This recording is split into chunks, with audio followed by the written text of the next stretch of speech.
So in this presentation, I'm going to turn the focus to the long term and talk about what I think is going to be a hugely opportunity-rich, dynamic period for African energy.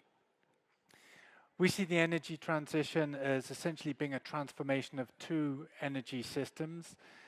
Firstly, you have the energy economy of today. It needs to have scale, it needs to have resilience, it needs to be able to deliver reliable, affordable energy as we transition to a less carbon-intensive future, and that means that we need to keep investing in it. Secondly, we need to build the energy economy of the future, and that means investing in the technologies and the resources that are going to form the basis of that economy. I think when we look at Africa, I'm persuaded that both of these transitions, both of these transformations are huge opportunities, and I'm going to unpack that in this presentation. So first of all, we're going to look at the energy transition, the energy economy of the future, and we're going to start by looking at what role Africa can play in creating that new energy economy. Then we're going to look at upstream opportunities, and finally, I'll look at downstream opportunities as well. So, the energy transition, the energy transformation, Africa's role in it. As I mentioned, we've seen this, the first crisis, the first energy crisis of the energy transition. It's been a confluence of crises, really. We had the pandemic, of course. We've had the war in Ukraine. We've had conflict elsewhere. We've seen increasingly extreme weather events all over the world. And as a result, we've seen price spikes, we've seen significant volatility in energy markets, we've seen supply disruptions, and all of that has disrupted the way that we were thinking about the energy transition, this idea that the energy transition was going to be nice and smooth and linear, and we were going to draw lines of EV demand going up and everything was going to be fine. There's now an acceptance that the energy transition is going to be turbulent. It's going to be bumpy, it's not going to be easy to navigate, and that the decisions that we're taking are going to have unintended consequences. Now, one of the impacts of that has been, or that change in mindset, has that we've started to see a divergence in what consumers want, what governments want, and what companies are doing. So consumers are starting to rebel against policies that are making energy more important. We're seeing governments, some of them are forging ahead with energy transition policies, but typically where it makes sense and is aligned with their energy security strategies as well. And companies are starting to have a bit of a rethink about energy transition. They pivoted hard towards the energy transition, but we're starting to see real fears of underinvestment in fossil fuels, and that's giving both governments, who are now focused on energy security, energy affordability, and companies, more interest in investing in developing new oil and gas plays. So we're also seeing this north-south divide emerge. I think the South is definitely having a bigger voice in discussions. I think we could arguably say that there is now less cohesion at a global level in terms of the consensus around climate matters. But what is being clear is that the North has a big role to play in developing, de-risking, making affordable the technologies that are going to allow the South to develop a low-carbon economy going forward. Concerns about financing remain, and we talk a lot about a just transition, but that means very different things in different parts of the world, as Malik said in his introduction.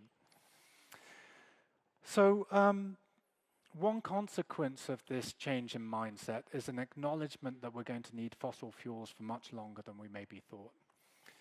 And we use a scenario framework to understand the range of outcomes for the future.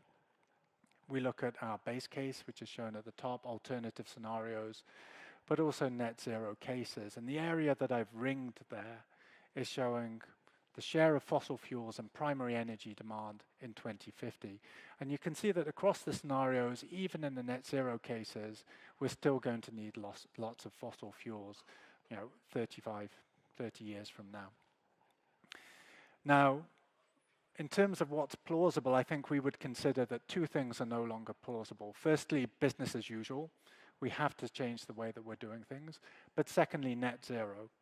And so what that means is that what is plausible, what is likely, is that fossil fuel demand will still be between 40 and 70% of total energy demand in 2050, and that's compared with about 80% today.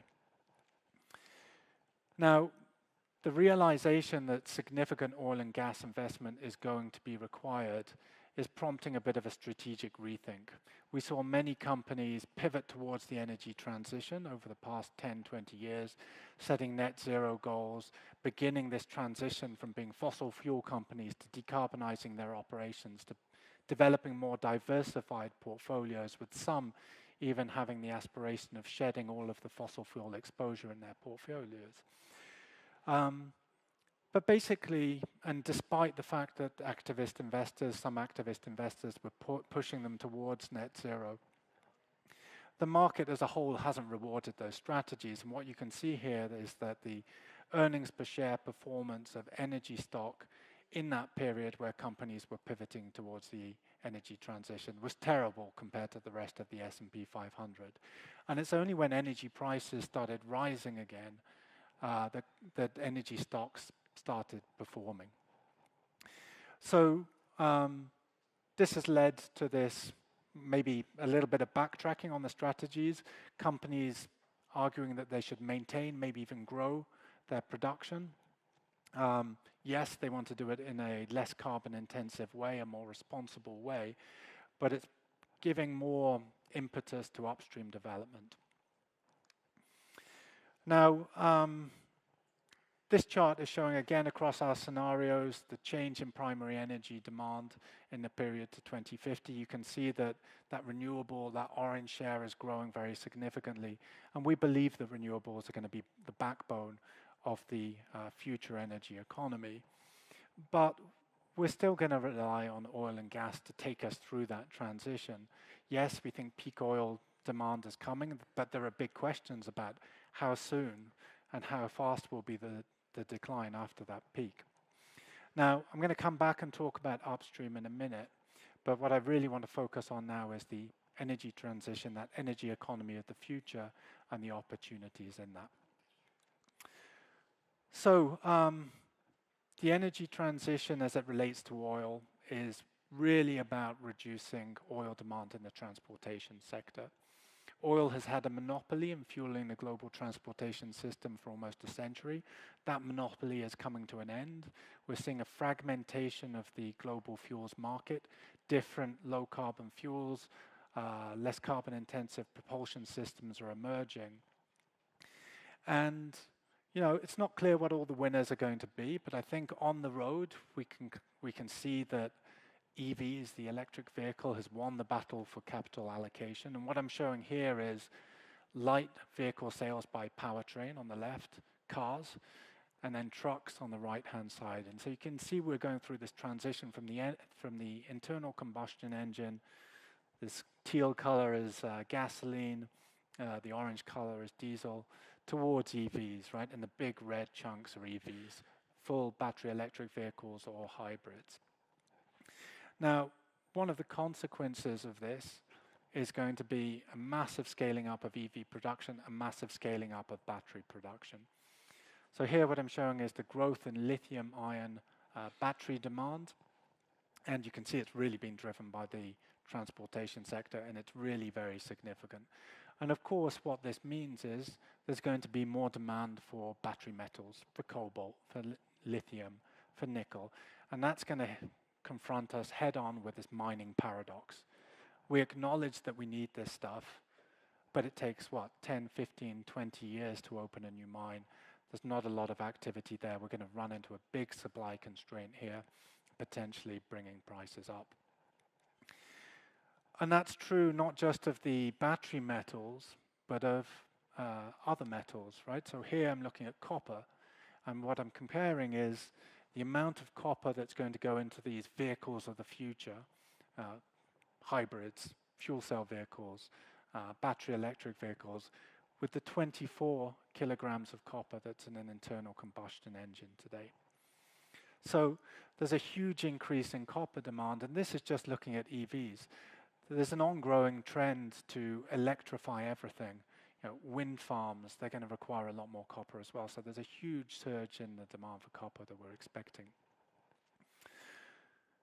So what role does Africa have to play in the supply chain of the future? I think the first thing that we can see is that Africa is immensely rich in the minerals and metals that are going to be required to deliver the energy transition. Here we're looking at the DRC. It has the world's largest cobalt reserves. Zambia is a huge copper producer. There's lithium in Zimbabwe. There's nickel there. There's nickel in Botswana as well. And of course, South Africa's economy was built on the back of mining, so there's massive expertise in the region. So at the very least, Africa should be playing a role in providing those commodities to power the energy transition. But can it do more? Here we're looking at ownership of different parts of the battery supply chain: mining, refining, manufacturing, recycling. It's a bit of a maze, but the green is China. The green is China, and you can see it's hugely dominant along the battery supply chain. China has far more dominance in the battery supply chain than OPEC ever has had in the oil market.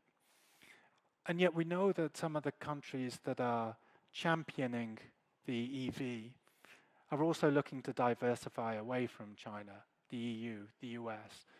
Is that an opportunity for Africa? Is there a win-win there? Could Africa position itself as a reliable partner for the US and the EU in that diversification strategy, but also do more value add on the continent, build those supply chains here, boost the economy, boost employment? Now, I've focused on the battery supply chain here, but I think as we look across the energy transition technologies, renewables, hydrogen, we see opportunities for Africa. So we believe that this is a big opportunity for the continent going forward. But it's not just about the future, it's also about what's happening now. And as I said, we're going to need more oil and gas for the foreseeable future, and Africa has a big role to play in supplying that. So we believe oil demand is going to peak by the end of this decade. On the left-hand side, we're looking at crude oil demand. On the right-hand side, we're looking at crude and condensate supply. So some of you may say that we're seeing the peak demand too soon, but we're also forecasting a slow goodbye for oil. If you look at 2050, we think that we'll need as much supply as we did then as we had in 2010. So that transition away from oil is going to be slow, it's going to take time, and we're going to have to invest our way through the decline as well. Here, we're looking at the future of supply, and taking into account the base decline, our expectation is that there's going to be the need to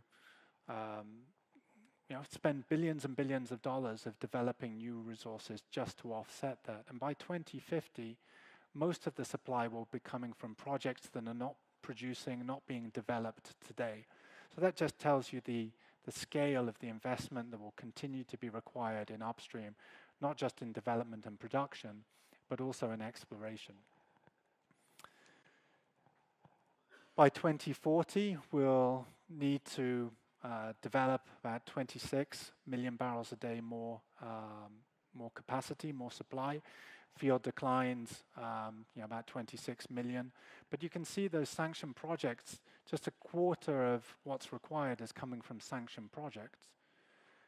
We're going to need to FID, significant numbers of projects, develop significant numbers of projects to be able to meet the demand that's required in 2040, and that includes yet to find. In terms of the cost curve, how is Africa positioned? Here we're showing, the whole of the cost curve. Where's that 30 million barrels going to come from? Most of it, I would say, 2/3 of it is breaking even below $50 Brent. Africa, West Africa it's here, it's in the middle.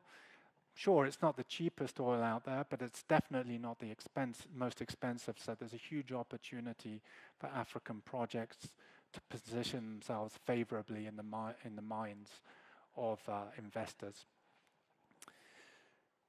Similarly, when we look at full cycle cost, yes, they've gone up,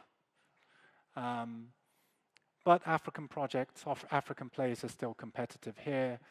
I've highlighted in orange all of the plays that are African, and you can see that they're, again, right, it's not the cheapest, not always the cheapest, but certainly not the most expensive. So I think there's a challenge and an opportunity there, an opportunity to position African resources favorably relative to the competition, and that means creating an attractive fiscal environment, creating an attractive environment from the perspective of above ground risk. So, I challenge African producers to think about how do you create an environment that companies want to come into, want to invest in, and make your resources more attractive than some of the competing regions. Dex talked about quality, that the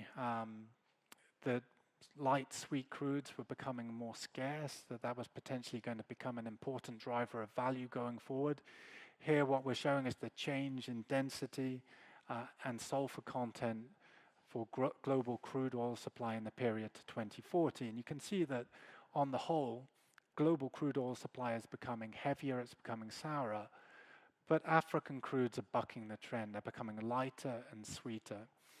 And Dex pointed towards something which I think is really important. In a world where refiners are focused on reducing their emissions, they're going to be looking for crudes that are less energy intensive to process. The most energy intensive part of the refining process is hydrotreating, because hydrogen production is so energy intensive. If you can eliminate at least part of that hydrotreating cost from a carbon perspective, does that give you more value for your crude? But the crudes, light sweet crudes, are certainly going to become more scarce. Here what we're looking at is crude oil production by grade, volumetrically on the left, and by market share on the right-hand side. You can see that this blue line, this light medium sweet crude, is set to increase as US production continues to grow and then start falling away. And in the second part of this forecast, those crudes are becoming much more scarce, particularly as Middle East and medium sour grades ramp up. So again, does that scarcity, as Dex said, lead to buyers fighting over those barrels? Who are the buyers of the future? Dex pointed towards European, American buyers still being important. I think I would totally agree. Yes, we see demand in China, in Europe, in the US falling, and yes, we expect more refineries to close, but crude runs aren't going to zero, and so there's certainly still going to be a market for African crudes in Europe, in the east coast of the US going forward, but also in other parts of the world, and we see runs increasing in Asia, and regional production in Asia of light sweet crudes declining, potentially enabling African crudes to be positioned as a like-for-like replacement. So I'm going to finish the presentation by talking about the downstream opportunity. And, as I said, we're predicting that total refined product demand is going to peak before the end of this decade. The peak globally for gasoline and diesel is coming sooner. We see long-term growth for other products like jet fuel, like petrochemical feedstocks. But this is a global picture, and it's really a symptom of growth coming in some markets, other markets declining, and that balance shifting from the growth markets carrying most of the work to the decline markets, starting to drag the whole of the global demand down. But it looks very different from region to region, right? So here I'm showing refined product demand in North America, Europe, and Africa.